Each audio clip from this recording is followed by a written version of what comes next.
সত্যি করে একটা কথা বলেন, সবার সাথে অভিনয় করলে কি নিজের সাথে অভিনয় করা যায়? সবার সামনে আপনি সুখে থাকার অভিনয় করলো, নিজের সুখী না থাকলে কি অভিনয় করা যায়? কাউকে কষ্ট দিয়ে কখনো কেউ ভালো থাকতে? কিছু কথাটা মনে রাখবেন ভাই, কেউ কারো মনে আঘাত দিলে সে কখনো ভিতর থেকে শান্তি থাকতে পারে না। এই কথাটা মনে রাখবেন। অনেক সময় আপনার মনে হতে পারে যে আপনাকে কষ্ট দিয়েছে, দুঃখ দিয়েছে, সে এত ভালো আছে কেন?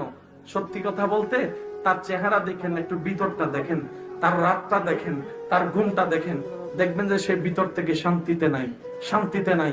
মনে রাখবেন যে আল্লাহর সৃষ্টিকে অশান্তিতে রাখে, আল্লাহ কখনো তাকে শান্তি দেয় না। আপনি আমি যদি একটা কনসেপ্টে চলে আসতে পারি, প্রত্যেকটা স্বামী স্ত্রী যদি একটা কনসেপ্টে চলে আসতে পারে, সেটা কি? এটা আমার স্ত্রী নয়, এটা আমার আল্লাহর দেওয়া নিয়ামত। এটা আমার স্বামী নয়, এটা আমার আল্লাহর দেওয়া